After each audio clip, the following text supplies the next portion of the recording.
भारतीय साक्ष्य अधिनियम 2023 का एक बहुत इंपॉर्टेंट क्वेश्चन है। ये आपके प्रीलिम्स, मेंस और इंटरव्यू सभी जगह पर पूछे जाते हैं। इसके एक दो क्वेश्चंस इतने ज़्यादा फेमिलियर हैं, प्रीलिम्स में तो आते ही हैं और इसके अलावा इंटरव्यू में भी इसके क्वेश्चन पूछे जाते हैं। तो स्टार्टिंग से हम देखेंगे तो विबंध का जो मतलब होता है वो क्या होता है।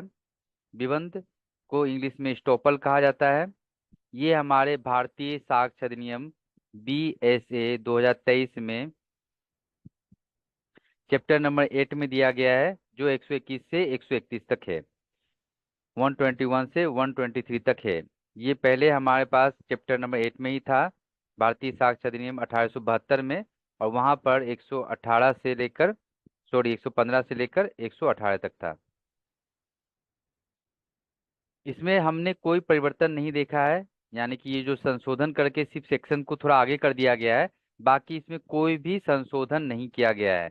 कोई भी वर्ड, कोई भी शब्द का अंतर आप नहीं देखेंगे, बिल्कुल सेम है।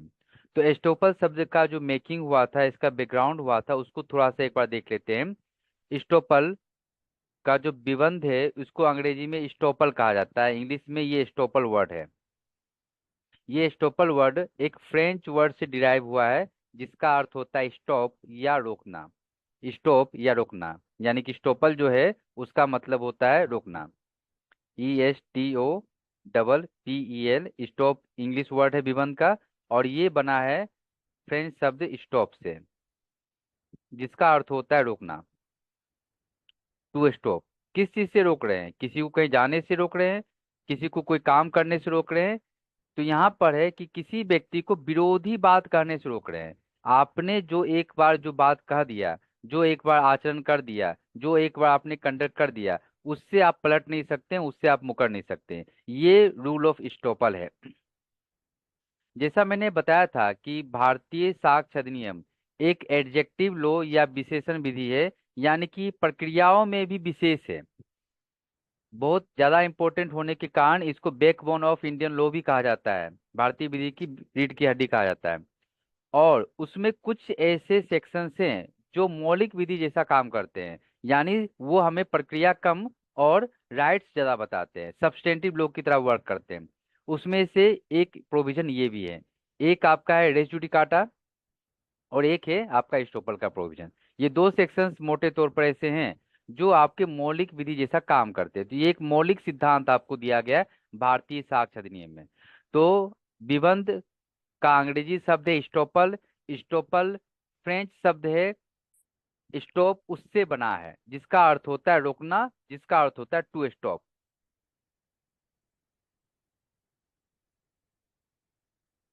विबंध एक इम्पोर्टेंट लेटिन मैगजीन पर आधारित है। विबंध का जो ये सिद्धांत है वो एक लेटिन मैगजीन पर आधारित है, जिसका आप लोग मेंस में प्रयोग करेंगे। एलिगांस कॉन्ट्रेरिया नॉन ईस्ट ऑरेंडियस। कॉन्ट्रेरिया का मतलब होता है जो कॉन्ट्रेरी बात करता है, कॉन्ट्रेरी मतलब विरोधी। कॉन्ट्रेरिया वर्ड जो है वो कॉन्ट्रेरी वर्ड के लिए यूज किया गया है। ऑडेंडियास का मतलब होता है सुनवाई। मैं ऑडियंस हूँ, मैं सुनने वाला हूँ, उसी से ऑडियंडस बना है। तो ये लेटिन मैगजीन आप लोग याद रखेंगे, मेंस में आप स्टार्टिंग इससे भी कर सकते हैं। एलिगांस कॉन्ट्रेरिया नॉन ईस्ट ऑडेंडियास, इसका मतलब होता है कि जो पर्सन विरोधी बात करता है उसकी सुनवाई नहीं होगी। अर्थात पहले आपने कुछ और बोला, बाद में आप कुछ और बोल रहे हैं, तो आप अपने बातों को पलट रहे, तो आपकी सुनवाई नहीं होगी। आपने जो पहले बोल रखा है उसके अनुसार ही कार्रवाई की जाएगी। A person aliasing contradictory facts should not be heard. तो एक पर्सन जो कॉन्ट्राडिक्टरी बातें करता है उसकी सुनवाई नहीं होगी, उसको नहीं सुना जाएगा। ये इस लेटिन मैगजीन का मतलब है, काफी इंपॉर्टेंट है, याद रखेंगे। और ये कौन से केस में बोला गया था वो इंपॉर्टेंट नहीं है, इसलिए मैं यहाँ पर इसको मेंशन नहीं कर रहा हूँ। अब एक और क्वेश्चन जो आपके प्रीलिम्स एग्जाम्स में काफी बार पूछा जाता है कि जो स्टॉपल का सिद्धांत है वो कौन से रूल है, किस प्रकार का रूल है, किस प्रकार का सिद्धांत है, किस प्रकार का नियम है। तो विबंध का सिद्धांत साक्ष्य का नियम है। विबंध का सिद्धांत जो है वो साक्ष्य का नियम है, रूल ऑफ एविडेंस है। यहाँ पर आप लोगों ने अगर प्रीवियस ईयर्स के क्वेश्चन देखे होंगे, तो वहां पर बहुत जगहों पर इसे साम्या का नियम माना गया है। Rule of equity, rule of equity Samya का नियम माना गया है। क्यों माना गया? क्योंकि ये समानता को बढ़ाता है, यानी कि कोई व्यक्ति को नुकसान नहीं होना चाहिए। किसी के गलत कथन से, किसी के गलत आचरण या कंडक्ट से किसी दूसरे पक्षकार को कोई नुकसान, कोई डैमेज ना हो, यही सिद्धांत के लिए इसको साम्या का नियम माना जाता रहा है। लेकिन फिर हमारे पास 2003 में हमारे पास एक केस आता है, बी एल श्रीधर बनाम के एम मुनीरुद्दीन।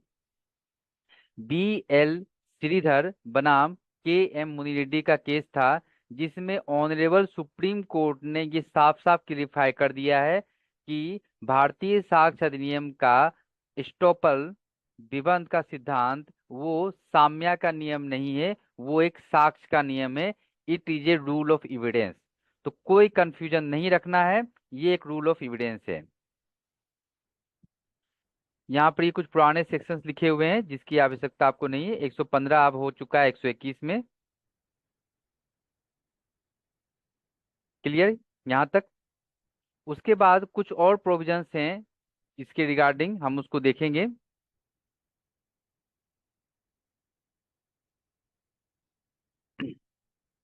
कुछ और एक्ट्स हैं जहां पर इससे मिलते जुलते प्रोविजन मिलते हैं, सिमिलर प्रोविजन मिलते हैं। जैसे कि आपका रजिस्ट्रेशन एक्ट में सेक्शन नंबर 89, उसी प्रकार संपत्ति अंतरण अधिनियम टीपी एक्ट का 53A, 41, 43। टीपी एक्ट का सेक्शन नंबर 43 को feeding the grant by estoppel भी कहा जाता है, विबंध द्वारा अनुदान पोषण भी कहा जाता है उसको। वहां भी रूल ऑफ स्टॉपल अप्लाई कर जाता है। उसी प्रकार कॉन्ट्रैक्ट एक्ट, भारतीय संविदा अधिनियम कॉन्ट्रैक्ट एक्ट की धारा 24 और 93, ये भी आपका रूल ऑफ एविडेंस से कनेक्ट करता है। SRA स्पेसिफिक रिलीफ एक्ट 1963 की धारा 18, ये भी आपका स्टॉपल जैसा बिहेव करता है।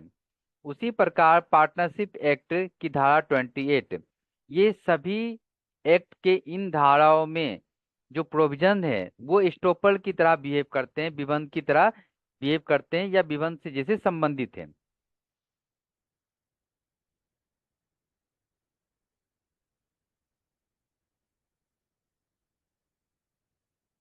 अब हम लोग पहले इसको बेरेक्ट से पढ़ लेंगे, उसके बाद इसकी केसेस पढ़ाएंगे।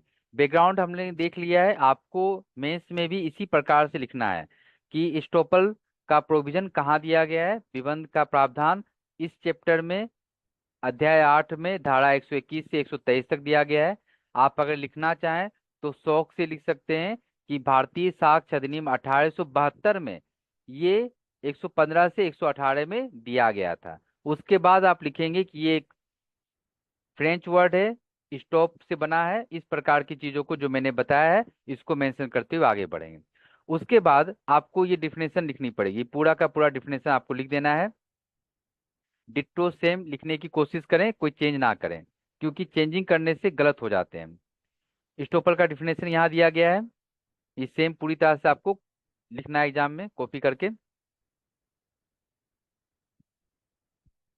विबंध 121 से 123 तक ये दिया गया है भारतीय साक्ष्य अधिनियम 2023 में।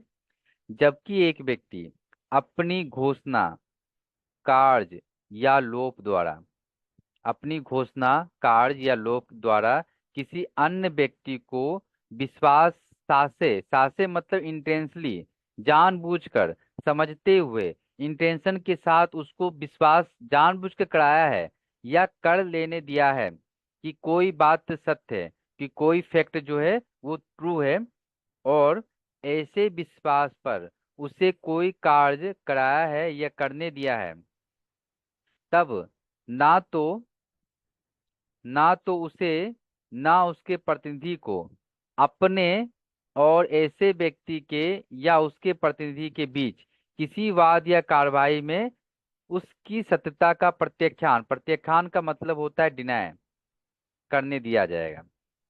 ये बेरेट का लैंग्वेज है। अब इसको हम सिंपल लैंग्वेज में समझते हैं। अगर कोई व्यक्ति इंटेंशन के साथ किसी व्यक्ति को किसी तथ्य के बारे में, किसी फैक्ट के बारे में विश्वास करा लेता है या करने देता है कि कोई बात, कोई फैक्ट सत्य है, और ऐसे विश्वास पर दूसरा आदमी भी कोई काम कर लेता है, तो ऐसी परिस्थितियों में पहले व्यक्ति को, जिसने ऐसा विश्वास कराया है, उसको ये अधिकार नहीं मिलेगा कि वो उसका प्रत्याख्यान कर दे किसी भी वाद या कार्रवाई में कि ये बात सत्य नहीं है। फॉर एग्जाम्पल एक इलिस्ट्रेशन लेते हैं हम। एक बहुत इंटरेस्टिंग सा इलिस्ट्रेशन लेंगे।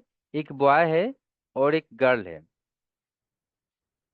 गर्ल की शादी होने वाली है। बॉय इसको बोलता है कि तुम शादी का मंडप छोड़कर, घर वालों को छोड़कर मेरे पास आ जाओ, हम दोनों शादी करके बहुत अच्छे से रहेंगे। ये लड़की, तो बॉय ने इसको क्या किया, बॉय ने इसको विश्वास दिलाया कि मैं तुमसे शादी करूंगा। इंटेंसली विश्वास दिलाया, फेथ दिलाया। अब इसमें क्या किया, इस लड़की ने इसके बात पर विश्वास करके घर छोड़कर चली आई। ठीक है। तो ये कोई काम की है, कोई एक्टिविटी की है, कोई भी एक्टिविटी की है कि अपना घर छोड़ दी। अब इसके बाद क्या होता है कि ये लड़का मुकरना चाहता है, बोलता है नहीं मैं तुमसे शादी नहीं कर पाऊंगा, मेरे पास ये समस्या है, घर वाले अलाउ नहीं करेंगे, या कुछ भी प्रॉब्लम, जो भी प्रॉब्लम है, उस प्रॉब्लम के कारण ये इसका प्रत्याख्यान करना चाहता है, डिनाई करना चाहता है, मुकरना चाहता है कि मैं तुमसे शादी नहीं कर पाऊंगा। तो यहाँ पर रूल ऑफ एस्टोपल लग जाएगा। यहाँ पर रूल ऑफ एस्टोपल लग जाएगा, विबंध का सिद्धांत लग जाएगा, और इसको मुकरने नहीं दिया जाएगा।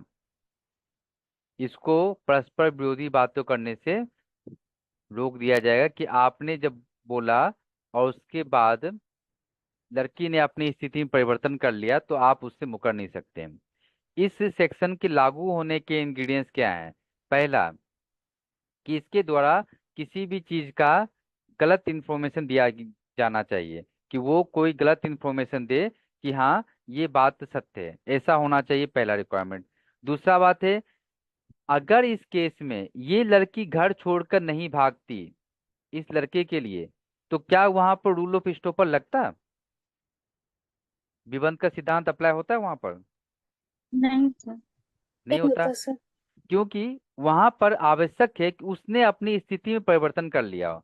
अब ये सोचिए प्रैक्टिकल सेंस में, मैं इसीलिए एक प्रैक्टिकल एग्जांपल ले रहा हूँ, कि अगर ये लड़की घर वापस दोबारा जाना चाहे, तो क्या उसके घर वाले, समाज वाले, परिवार वाले उसको एक्सेप्ट कर पाएंगे सही तरीके से?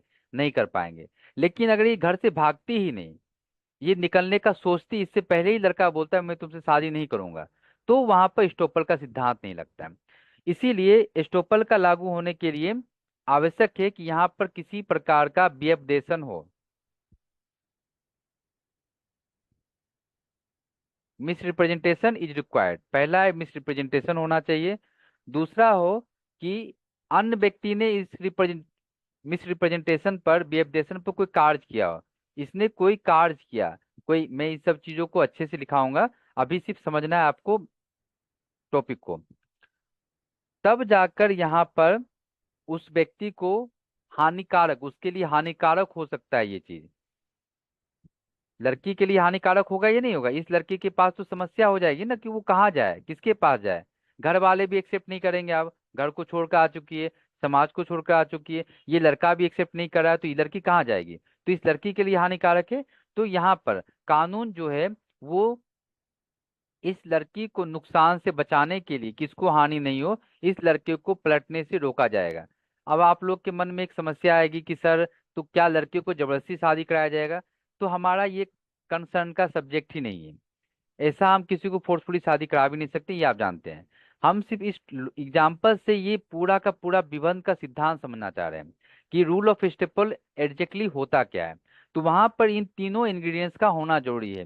किसी प्रकार का मिस रिप्रेजेंटेशन होना चाहिए, मिस रिप्रेजेंटेशन के आधार पर कोई अदर पर्सन, अन्य व्यक्ति कुछ काम करे, और वो काम उस अन्य व्यक्ति के लिए हानिकारक हो।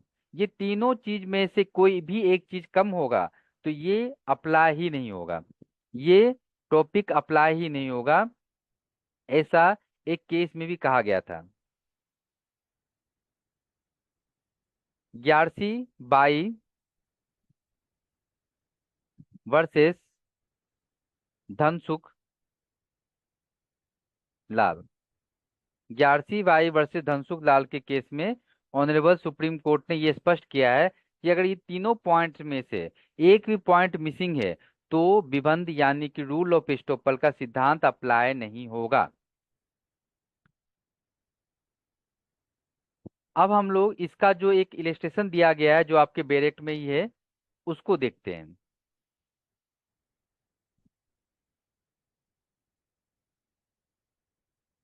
ये जो दृष्टांत आप लोग के सामने है ये पिकार्ड वर्सेस सीयर्स के केस पर आधारित है। ये जो दृष्टांत आप लोग देख रहे हैं ये पिकार्ड वर्सेस सीयर्स के केस पर आधारित है, लिख लीजिए, वेरी वेरी इंपॉर्टेंट।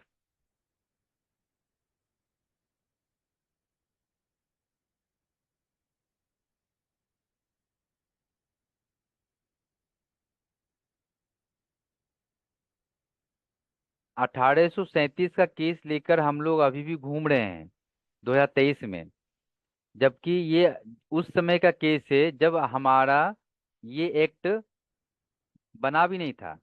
1872 में इंडियन एविडेंस एक्ट बना था, उससे पहले का ये केस है और उसका इलस्ट्रेशन हम यूज कर रहे हैं। आप समझ सकते हैं कि विदेशों में ये चीज कितनी विकसित हो चुकी थी, उस समय हमारा कानून भी नहीं बना था। ये दृष्टांत जो आप लोगों के बैरेक्ट में है ये पिकार्ड बनाम सीयर्स का केस का दृष्टांत है, उससे ही बेस्ड है। इस वाद में इस केस में फर्स्ट टाइम विबंध या स्टोपल का व्यापक रूप से पूरे अच्छे तरीके से इसका सारे स्कोप और सभी चीजों की व्याख्या की गई थी। इस वाद में पहली बार विबंध की विस्तृत व्याख्या की गई थी और धारा 121 का ये दृष्टांत इकलौता दृष्टांत इलेस्ट्रेशन इसी केस पर आधारित है। अब इसमें देखते हैं इस केस में क्या हुआ था। ए सासे और मिथ्या रूप से इंटेंसली जानबूझकर बी को यह विश्वास कराता है, बी को यह विश्वास कराता है, बिलीव कराता है कि कोई खास भूमि ए की है। ठीक है, ए ने बी को ये बिलीव कराया कि ये जो भूमि है, ये जो लैंड है वो ए की है, और बी को उसे क्रय करने के लिए बी को बोलता है कि तुम इसको खरीद लो, मैं इसको बेचना चाहता हूँ, और उसको पेमेंट देने के लिए उत्प्रेरित करता है। तत्पश्चात भूमि एक ही हो जाती है। मतलब ये जो सेक्शन है ये मोटे मोटे तौर पर आपका टीपीए एक्ट संपत्ति अंतरण अधिनियम की धारा 41 और 43 जैसे कंडीशंस की बात कर रहा है, जहां पर उस व्यक्ति के पास जब उसने कॉन्ट्रैक्ट किया तब उसको उस प्रॉपर्टी को बेचने का राइट्स नहीं था, लेकिन उसने संविदा कर ली कि मैं इस प्रॉपर्टी को बेच रहा हूँ या बेचूंगा, और बाद में वो प्रॉपर्टी उसके पास आ जाती है। वो उसका लीगली ओनर कुछ समय बाद होता है। तो जब वो प्रॉपर्टी का ओनर हो जाता है तब वो मना करना चाहता है, डिनाई करना चाहता है, प्रत्याख्यान करना चाहता है कि जिस समय मैंने आपसे बिक्रे का कॉन्ट्रैक्ट किया था उसमें मेरा उसमें हक या टाइटल या ओनरशिप नहीं था, और इस तरह से वो सेट असाइड करना चाहता है इस सेल के कि जो कॉन्ट्रैक्ट मैंने किया वो फ्रूटफुल नहीं है, क्योंकि जिस समय मैंने आपसे कॉन्ट्रैक्ट किया था उस समय मैं संविदा करने में सक्षम नहीं था क्योंकि वो प्रॉपर्टी का ऑनर में नहीं था। इस आधार पर वो डिनाई करना चाहता है। अब ए को इस बात से कि उसका ओनरशिप या टाइटल नहीं था उस प्रॉपर्टी को बेचने का, ये अभाव साबित नहीं करने दिया जाएगा, रूल ऑफ स्टॉपर लग जाएगा, इसका माउथ शट कर दिया जाएगा, चुप कर दिया जाएगा कि तुम मत बोलो कि तुम्हें अधिकार नहीं था। क्लियर। ए बी को विश्वास दिलाता है कि ये प्रॉपर्टी ए की है और इसी आधार पर बी को पेमेंट करने के लिए भी उत्प्रेरित कर देता है। जिस समय ऐसा विक्रय या सेल का प्रोसेस किया गया था ए के द्वारा उस समय ए उसका लीगली टाइटल होल्डर नहीं था, उसके पास उस प्रॉपर्टी का हक या टाइटल नहीं था। बाद में ए के पास इस प्रॉपर्टी का टाइटल या हक आ जाता है और तब वो बी के अब टाइटल आ गया, और टाइटल आने के बाद ऐसा हो सकता है कि कोई और उसको उस प्रॉपर्टी का ज्यादा पैसा दे रहा हो। तो ऐसे कंडीशन में ए चाहता है कि मैं बी को इस प्रॉपर्टी को ना बेचूं। तो वो बी को क्या बोलता है कि मैं इस प्रॉपर्टी को आपको नहीं बेच सकता हूं, क्योंकि जिसमें मैंने आपको बेचने का, विक्रय का या सेल करने का जो मैंने एग्रीमेंट किया था, उसमें मेरे पास टाइटल ही नहीं था, हक नहीं था, इसलिए मैं आपको नहीं बेच सकता हूँ। तो ऐसे कंडीशन में ए के ये बोलने पर स्टॉपल अप्लाई करेगा, और ए ऐसा नहीं बोल सकता कि मेरे पास टाइटल का अभाव था। क्लियर? इसको, इसी इलिस्ट्रेशन को थोड़ा सा ट्विस्ट करके हम समझेंगे अपने लैंग्वेज में थोड़ा सा, ताकि आप इसको अच्छे से समझ जाएं। एक बार ये इलिस्ट्रेशन पूरी तरह से आप समझ गए, उसके बाद इस सेक्शन में सिर्फ केसेस आपको मिलेंगे जो ध्यान रखने हैं, बाकी कुछ और दिक्कत नहीं होगी।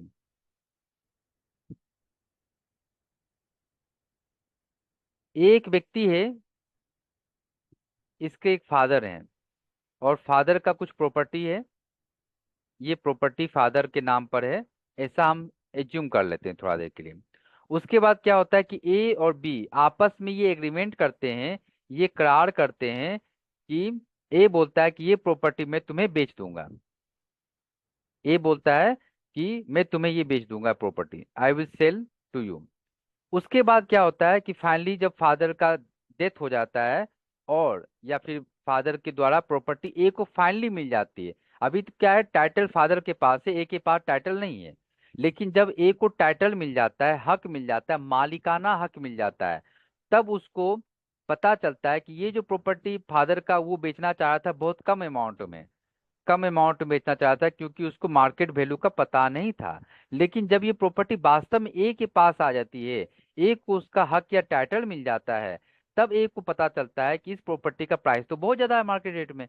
तब वो बी को मना करना चाहता है कि बी को मैं ना दूं, क्योंकि बी से तो मैंने बहुत कम में बेचने के लिए करार कर लिया था, क्योंकि वो प्रॉपर्टी मेरे नाम पर थी नहीं, मैं तो फिर पिताजी के नाम पर थी।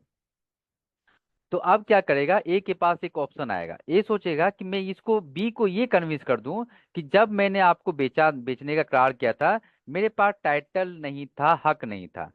तो हक का अभाव सिद्ध करना चाहता है, ताकि वो कॉन्ट्रैक्ट खत्म हो जाए, जीरो हो जाए, उस कॉन्ट्रैक्ट की वैल्यू शून्य हो जाएगी।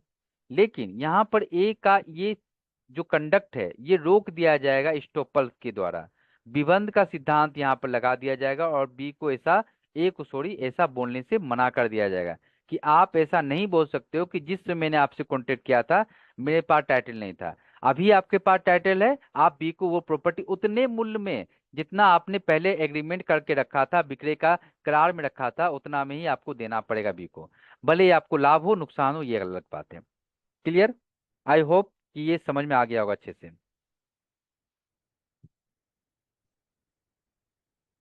कोई कंफ्यूजन किन्हीं के मन में है तो पूछ लीजिए। सर एग्जाम्पल एक बार फिर से दे दीजिए। इस एग्जाम्पल में ये है कि ए के पास, ए के फादर के पास कुछ प्रॉपर्टी है, या इसको थोड़ा सा एक और अलग से समझते हैं। एक प्रॉपर्टी है, उस प्रॉपर्टी में ए, बी, सी तीनों का हिस्सा है, तीनों का इसमें पार्ट होगा। लेकिन अभी डिवीजन हुआ नहीं है, अभी सबका बंटवारा हुआ नहीं है। ए क्या सोचता है कि मैं इस प्रॉपर्टी को, पूरे प्रॉपर्टी को बेच दूं, या हाफ प्रॉपर्टी को भेज दूं। ये क्या करता है, मिस्टर एक्स से कॉन्ट्रैक्ट कर लेता है, करार कर लेता है विक्रय का, कि मैं आपको ये प्रॉपर्टी इतने रुपए में बेच दूंगा। अभी तो इसको ये डर लग रहा है कि ये प्रॉपर्टी तीनों का हिस्सा होगा, तो हम इसको बेच के निकल जाते हैं, सारा पैसा, सारा बेनिफिट खुद खा लेंगे। लेकिन बाद में क्या होता है कि जब ये प्रॉपर्टी फाइनली एक ही हिस्से में आती है, उसका जो पार्ट था, वो पार्ट बंटवारा होता है सबका, ए बी सी सबका बंटवारा होता है। ऐसे कंडीशन में जब वो प्रॉपर्टी फाइनली उसके हिस्से में आती है, तब उसको पता चलता है कि इस प्रॉपर्टी का प्राइस तो मार्केट रेट में बहुत ज्यादा है, और मैंने एक से बहुत कम प्राइस में इसके लिए हम कॉन्टेक्ट कर लिया था विक्रय करने का। तो ऐसी कंडीशन में ए इस विक्रय के करार को अपास्त करना चाहता है। किस आधार पर? आधार ये था, ग्राउंड्स ये था कि जिस समय मैंने आपसे कांटेक्ट किया था, मेरे पास हक या टाइटल नहीं था। लेकिन इस आधार पर ए जो है इस विक्रय को अपास्त नहीं कर पाएगा, नहीं कर पाएगा। क्यों? क्योंकि यहाँ पर स्टॉपल या विबंध का सिद्धांत लग जाएगा। कि आपने जब पहले बोल दिया कि मैं इसका मालिक हूँ, इसका मतलब मालिक हो, और उस समय भले ही मालिक आप ना हो, टाइटल आपके पास नहीं था, हक नहीं था, स्वामित्व नहीं था, अब आप उसके मालिक हो तो आप उसको बेचना ही पड़ेगा, आप मना नहीं कर सकते हो। क्लियर? जी सर। ये आपका पिकार्ड वर्सेस सीयर्स का केस था। और 1872 में हमारा भारतीय साक्ष्य अधिनियम बना, उससे पहले ये केस उसको अच्छे से डेवलप करके डिस्कस कर चुका है ऑलरेडी। ये आपका बेरेक्ट बस इतना ही है, इससे ज्यादा कुछ नहीं है। हम इसके कुछ केसेस को पढ़ेंगे। पहला केस पिकार्ड वर्सेस सीयर्स का केस है, जो हम ऑलरेडी डिस्कस कर चुके हैं।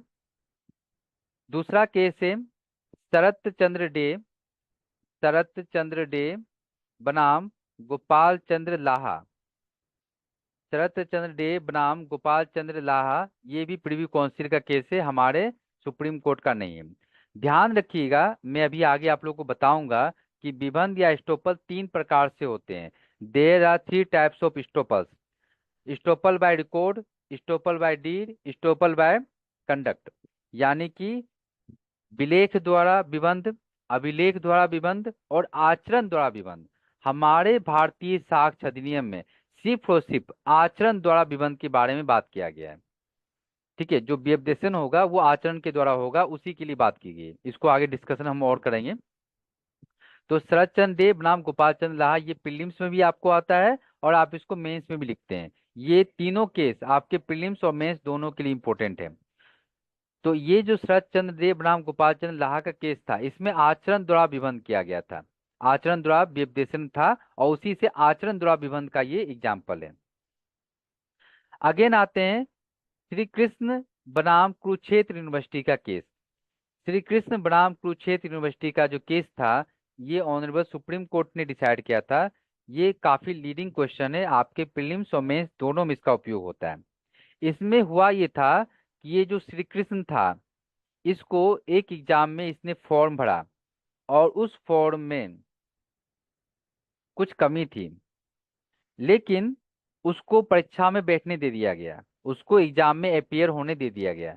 तो कोर्ट का ये कहना था कि जब आपने एग्जाम में उसको बैठने दे दिया, और उसके बाद आपका रिजल्ट आते समय जब आपको पता चल गया, रिजल्ट आते समय आपको पता चला कि उसके फॉर्म में कुछ त्रुटियां थी, कुछ कमी थी, परीक्षा में बैठने दे दिया गया, और उसके बाद उसके फॉर्म में कुछ कमी थी, तो उसमें उसके परीक्षा को रद्द नहीं किया जा सकता है, क्योंकि आपका काम है कि आप उस परीक्षा के फॉर्म को चेक करो।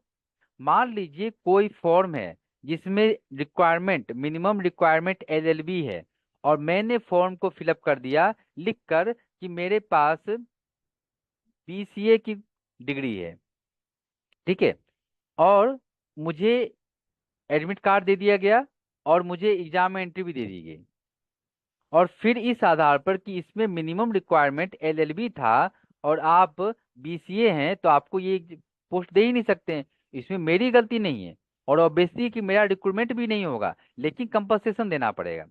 गलती तब होती, फ्रॉड तब होता, जब मैंने एलएलबी नहीं की थी और मैं बोल देता कि मैं एलएलबी पास आउट हूँ। जैसा आपका एक केस है, अभयानंद मिश्रा बनाम बिहार राज्य का केस, जिसमें आपको इस प्रकार का कपट देखने को मिला था, छल का प्रयत्न के लिए उसको दंडित किया गया था। आईपीसी के सेक्शन 511 में वो रिलीवेंट केस है। तो वहां पर अगर मैं झूठ बोलूं कि मैंने ये डिग्री पास की है, तब वो अपराध की श्रेणी में आएगा। लेकिन अगर मैंने सही डिटेल्स दिया है, और वो डिटेल्स आपके एग्जाम के पॉइंट ऑफ व्यू से अप्रोप्रिएट नहीं था, तो आपको मुझे एडमिट कार्ड नहीं देना था, मुझे एग्जाम में बैठने नहीं देना था। अगर आपने मुझे एग्जाम में बैठने दे दिया, तो केवल इस आधार पर कि मेरे फॉर्म में कुछ त्रुटि थी, कुछ कमी थी, आप मुझे फाइनल रिजल्ट से वंचित नहीं कर सकते हो। तो श्री कृष्ण बनाम कुरुक्षेत्र यूनिवर्सिटी में यही हुआ था। क्लियर? क्योंकि विश्वविद्यालय के पास अपॉर्चुनिटी था कि आप उस चीज की जांच कर सकते हैं कि फॉर्म में कुछ त्रुटि है, फॉर्म में कुछ कमियां हैं, तो उसको आपको चेंज कर देना चाहिए था, और आप उसको चेंज करके आप उसको ठीक कर लेते हैं। लेकिन अगर आपने ऐसा नहीं किया, तो ये आपकी गलती है, इसमें प्रत्याशी का या कैंडिडेट का कोई मिस्टेक नहीं है। ये तीन केसेस वेरी वेरी इंपॉर्टेंट, इसको तो बिल्कुल भूलने की कोशिश भी नहीं करना है। अब कुछ ऐसे केसेस देखेंगे जो बहुत ज्यादा इंपॉर्टेंट की कैटेगरी में नहीं आते हैं, बट इन सभी चीजों में कुछ कुछ चीजों को बताया गया है, इसलिए हम उसको रिलेवेंट मानते हैं। जैसे आपका